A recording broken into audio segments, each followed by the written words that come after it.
Hi everyone, I hope you all are doing well. This is Radhika here again, and this video is going to be about, are you addicted to drama after narcissistic experience?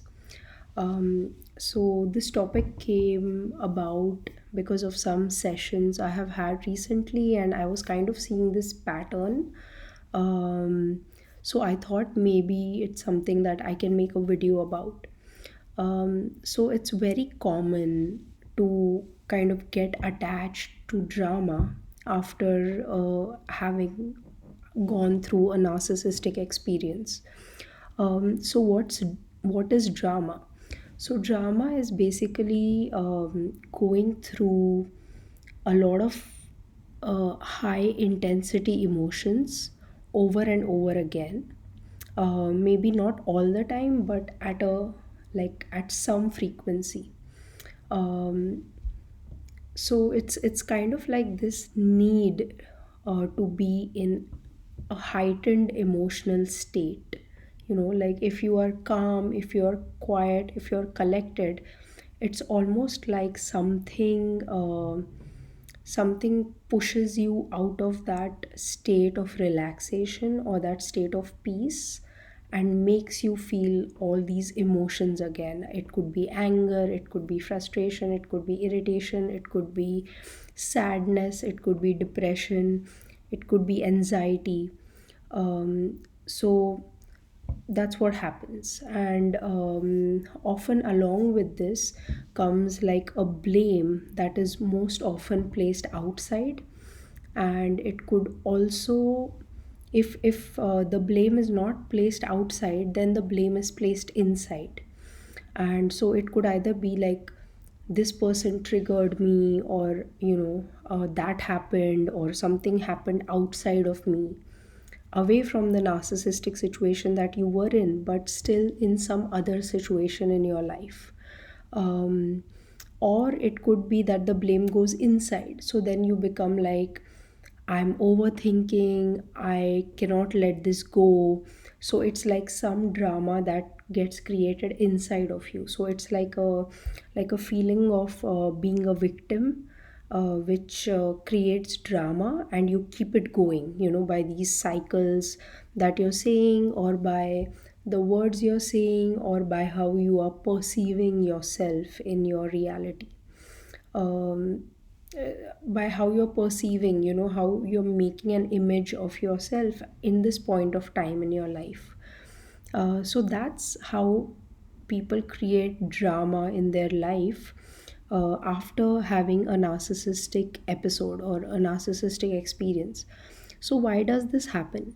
So, it actually happens because when you were living with a narcissistic person, or you were living in that situation, you experienced this kind of a dramatic situation happening all around you.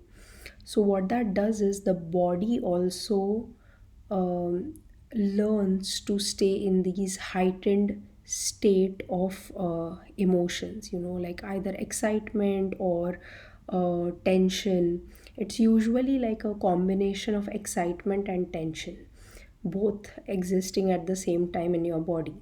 And when you have like been in this state for a long time, the body thinks this is a natural way of living life. And so even when you detach yourself from the narcissistic person, or you take like some steps to move out of that situation, or when you are not near the narcissistic person anymore, the body feels like, this is how I am alive. So the heightened emotional way is how it feels alive. So in some way, the person who has experienced this also seeks out drama, also seeks out other ways in which they can induce this heightened state of excitement or emotions in them.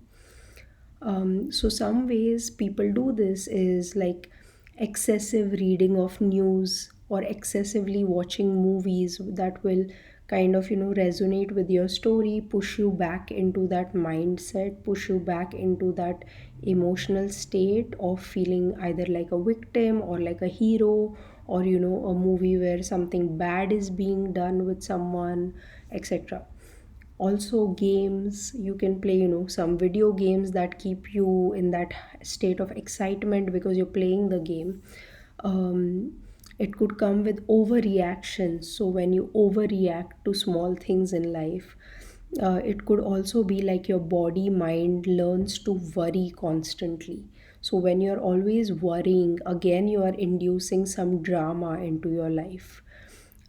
It could be anxiety, always trying to control the way things have to happen, like a mistrust of how you will respond to life when it happens just naturally. You want to control the way things happen, and the control is to make you relax.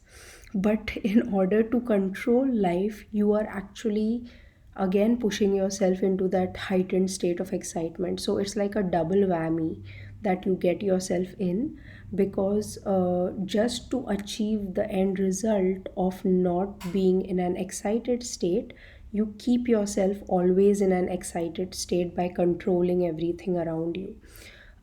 So that's one way. Another way is fear. When you're fearful of everything and anything that is happening, when you get paranoid, when you get extra judgmental of others around you and yourself. It could be gossip, it could be paranoia, it could be going over your story again and again with different people, or if you don't find anyone, in your own brain. So all of these things are usually done by people who come out of a narcissistic situation, and this is very common, and this is very natural, as I said, because your body has learned to live in that heightened excited state when you are near the narcissistic person.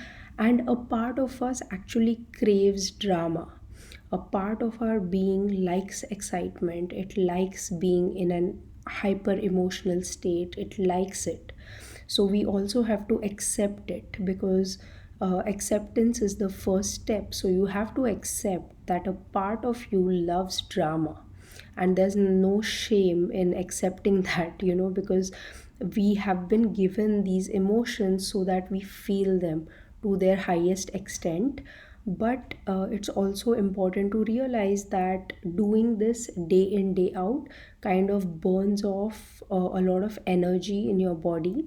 And also, if you want to lead a calm and peaceful and a life in which you are properly rested, it is important to find a balance between feeling all those emotions and feelings and being in a very grounded and a very stable state. So yeah, so how do you break it? How do you break this cycle of drama that it happened before without you happening, but now you find yourself in this pattern of inducing drama in your life? So just go cold turkey, cut out all the drama.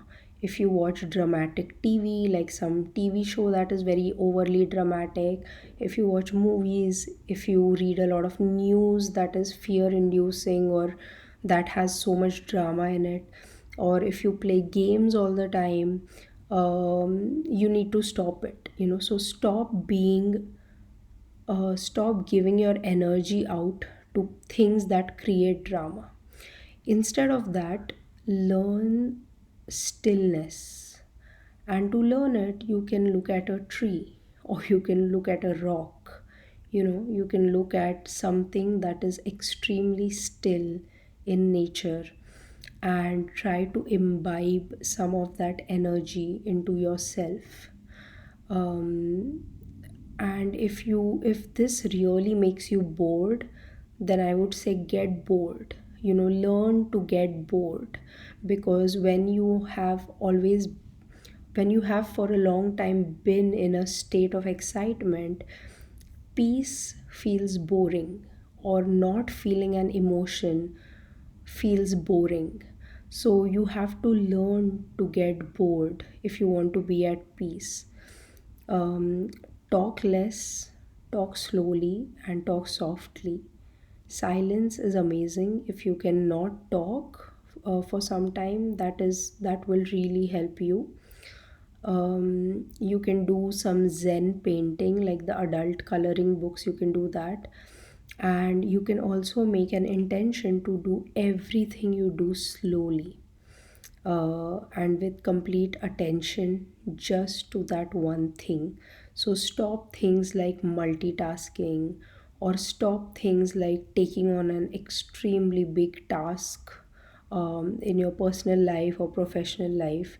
If you are in that state of, wanting drama, you will sign up for every big thing that comes up your way. But try not to do that. um, no gossip, no phone calls that are not required, just to gossip. Try to limit your social media interactions for just like 30 minutes a day. Don't be in this constant habit of the need to watch something on your phone or on the laptop, something like continuously browsing through social media. So all of these things are kind of an attempt to go back to that state of heightened emotional responses, or just overthinking of thinking a lot of things. So yeah, so learn to live like a rock, just observe and be, and slowly this energy of drama will kind of get bored itself and leave you, because drama kind of goes where it can thrive. So if you're done with the energy of drama, you can release it by being boring and by being slow. And once you are that, of course you can go back to living your life normally. You don't always have to be a rock. But I'm saying, if you find yourself stuck in in a loop of being overly dramatic in life, then definitely you should try all of these tricks and tactics. And the ego might actually fool you into thinking that you are worrying about yourself, but the ego might be creating a lot of drama under the guise of worrying for yourself.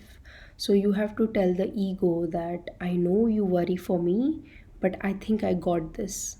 So you have to assure that dramatic part of yourself that keeps bubbling up that it's going to be okay, it'll be fine, you're going to be fine, you are safe, you're protected, you're validated.